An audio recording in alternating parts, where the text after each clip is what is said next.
Hello friend, कैसे हो। Wonder mobile solution में आपका हार्दिक स्वागत है।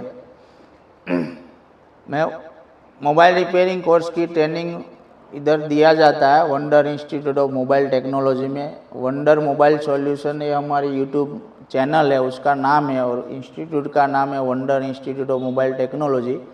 उसमें बेसिक से लेके एडवांस रिपेयरिंग तक की ट्रेनिंग दिया जाता है। Basic repairing, advance mobile repairing, software repairing की ट्रेनिंग है, बेसिक इलेक्ट्रॉनिक्स की ट्रेनिंग है, बीजीए चिप लेवल आईसी की स्पेशल ट्रेनिंग है, स्केमेटिक डायग्राम की ट्रेनिंग है, ओसीए ग्लास रिपेयरिंग की भी ट्रेनिंग है। तो इतनी 7 टाइप के ट्रेनिंग इधर दिया जाता है। तो कोई भी ट्रेनिंग में आपके पास मेन रिपेयरिंग का बेसिक फंडामेंटल होना ज़रूरी है। बेसिक रिपेयरिंग जो है तो आप एडवांस रिपेयरिंग कर पाएंगे। बेसिक रिपेयरिंग का पूरा नॉलेज नहीं है तो एडवांस रिपेयरिंग का नॉलेज जल्दी समझ में आने वाला नहीं है। तो आपको मोबाइल कोर्स करने में पहला बेसिक रिपेयरिंग का पूरा फंडामेंटल सीखना पड़ेगा। बेसिक रिपेयरिंग का मतलब एमबीबीएस डॉक्टर बनना, और एडवांस रिपेयरिंग का मतलब सर्जन डॉक्टर बनना। तो जो सर्जन डॉक्टर बनना है तो आपके पास एक एक चीज़ का नॉलेज होना ज़रूरी होता है। तो महीने 1.5 महीने का कोर्स रहते हैं मोबाइल रिपेयरिंग का। पर्सनली ट्रेनिंग होती है, फुल प्रैक्टिस होती है, अनलिमिटेड प्रैक्टिकल होते हैं। सीखने के बाद भी कोई प्रॉब्लम है तो आपको लॉन्ग टाइम सपोर्ट रहता है। दूसरा है सपोर्ट वीडियो आपको डेली मिलेगा यूट्यूब चैनल के माध्यम से, कि कोई भी प्रॉब्लम है तो भी वहाँ से आप भी देख सकते हो, रिपेयरिंग कर सकते हैं, समझ सकते हैं। तो आज का जो टॉपिक है, मोबाइल फ़ोन में सप्लाई और जंपर क्या होता है। मोबाइल में सप्लाई और जंपर क्या होता है, उसका डिफरेंस क्या होता है, सप्लाई किसको समझना है और जंपर किसको समझना है। तो इधर आप दिया है, पूरा विवरण दिया है रिपेयरिंग का कि भाई सप्लाई और जंपर क्या होता है।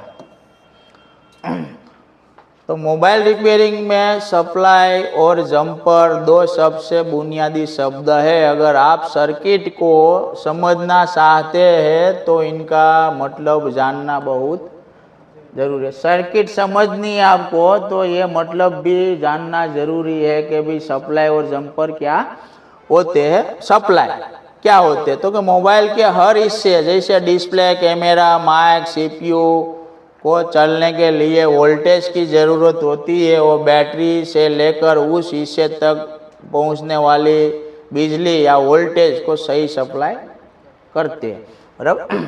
तो सप्लाई में पूरे मदरबोर्ड में होती है, पावर आईसी से सारी सप्लाई, नेटवर्क सेक्शन में, कैमरा सेक्शन में, वाईफाई सेक्शन में, Bluetooth, memory card, SIM card, बराबर, स्पीकर, रिंगर, माइक, वाइब्रेटर, सब जगह पे जो सप्लाई जाती है एक बिजली मतलब वोल्टेज के जरिए जाती है, उसको क्या बोलते हैं, सप्लाई बोलते हैं।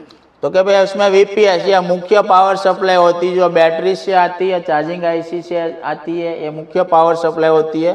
दूसरी सिग्नल सप्लाई, तो कि वो वोल्टेज है जो डेटा या निर्देश इंस्ट्रक्शन लेकर जाती है। सिग्नलों में सप्लाई काम करती है। सीपीयू से सारे जितनी आईसी को सिग्नल जाता है उसको सिग्नल सप्लाई बोलते हैं। कैसे चेक करें तो कि मल्टीमीटर को डीसी वोल्टेज पर सेट करके हम चेक करते हैं कि किसी खास पॉइंट पर जितनी वोल्टेज आनी चाहिए वोल्टेज आ रही के नहीं आ रही। मानो कि आपको रिसीवर में चेक करना है कि भाई 3 वोल्टेज की ज़रूरत है तो 3 वोल्टेज आता है कि नहीं आता। रिसीवर को ऑन करके आप चेक करेंगे तो वहाँ वोल्टेज आएगा।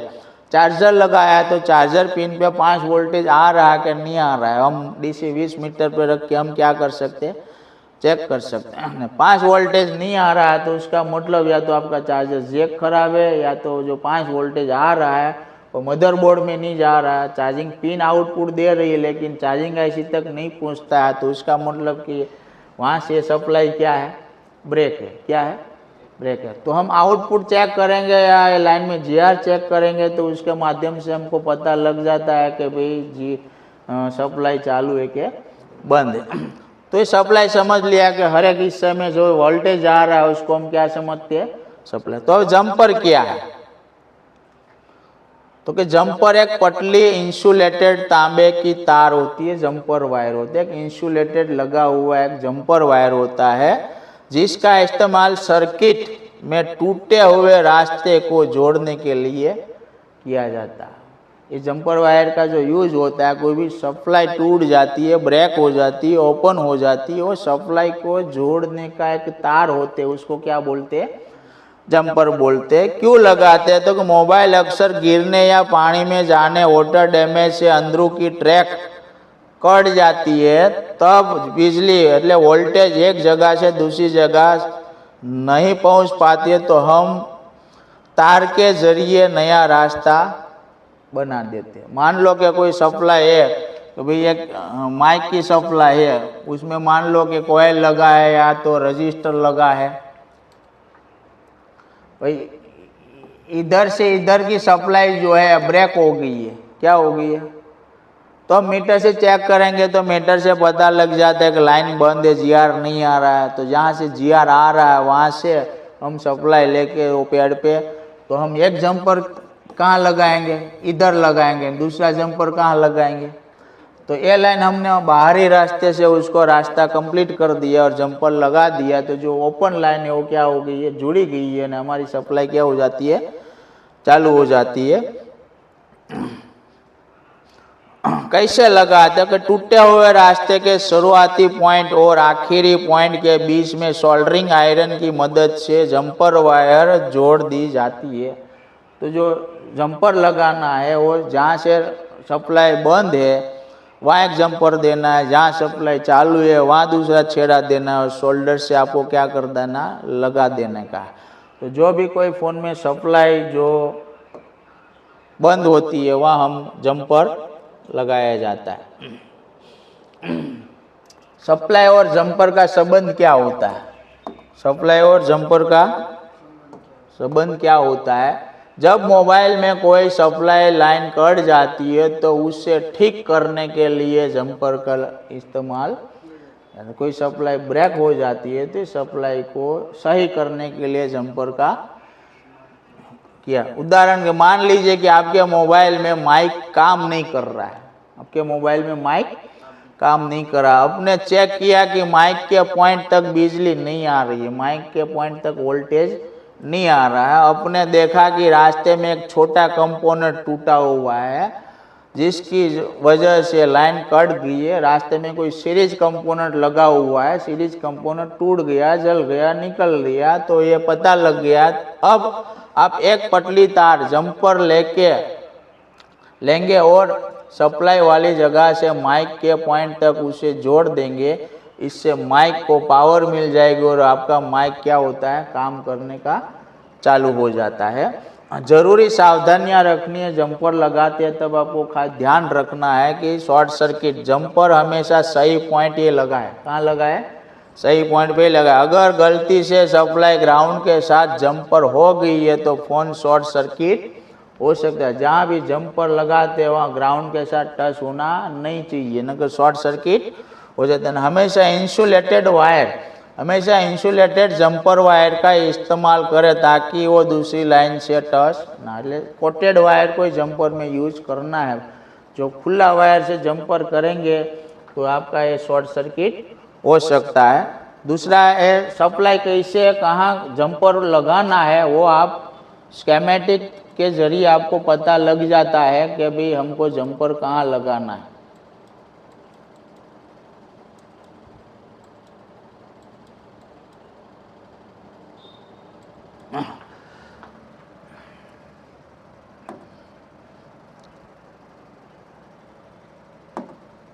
देखो ये बैटरी कनेक्टर का है, वी बैट लाइन है प्लस, ये सप्लाई अंदर बंद हो गई है तो बैटरी का पावर नहीं जाएगा तो फोन ऑन नहीं होगा। तो हम वी बैट पे हम क्या कर लेंगे तो कि जीआर ले लेंगे। तो जीआर में मुझे ओएल मिल रहा है, उसका मतलब क्या हुआ कि सप्लाई ब्रेक हो गई है। तो ये सप्लाई जो जा रही है इधर से सीधी जंप जो इधर आ रही है आईसी तक, तो वो सप्लाई जो है मैं जीआर इधर ले लूँगा। जो इधर मुझे जीआर मिल रहा है पर इधर जीआर मिलता, उसका मतलब क्या, ये चार्जर आईसी से वी बैट की सप्लाई कैपेसिटर तक तो ओके है लेकिन बैटरी कनेक्टर तक ओके नहीं है। तो मैं ये कैपेसिटर से मैं जंपर ले लूँगा, सीधा एक कैपेसिटर से जंपर ले लूँगा और बाद में ये जंपर सीधा कहाँ लगा दूंगा, प्लस पॉइंट में। तो ये जो जंपर के जरिए लाइन बंद होती है, मैंने क्या कर लिया, अंदर से रास्ता बंद था वो रास्ता में चालू कर दे और मेरा प्रॉब्लम जो है सोल्व हो जाता है। ऐसे हाई लेवल की ट्रेनिंग में क्या होता है कि ज़्यादातर लाइन ऑफ सप्लाई होती है जो ऐसे याद नहीं रहती है, तो हर एक सप्लाई को देखने के लिए आपके पास जो दिमाग नहीं है तो आप एक स्केमेटिक लेना पड़ता है, और स्केमेटिक में से देख देख के भी आप क्या कर सकते हैं, सारी सप्लाई चेक कर सकते हैं, सप्लाई चालू है बंद है ये भी आप क्या कर सकते हैं, इससे चेक कर सकते हैं। इतनी सारी लाइनों डायरेक्ट ऐसे याद रहती नहीं है, तो आप देख के भी क्या कर सकते हैं, कर सकते हैं। तो सप्लाई और जंपर समझ में आ गया कि जब सप्लाई ब्रेक है तब इंटरनल मदरबोर्ड में लाइन होती है, हम बोर्ड खोल नहीं सकते तो ऊपर से लाइन ढूंढ के क्या कर सकते हैं, जंपर मार के हम चालू कर सकते हैं। तो आज का जो टॉपिक है जंपर और सप्लाई का टॉपिक था। अब नेक्स्ट वीडियो आएगा अलग अलग रिपेयरिंग के बारे में, अलग अलग कंपोनेंट के बारे में। तो ये वीडियो अच्छे लगे तो लाइक कीजिए, सब्सक्राइब कीजिए और बेल आइकन को प्रेस कीजिए।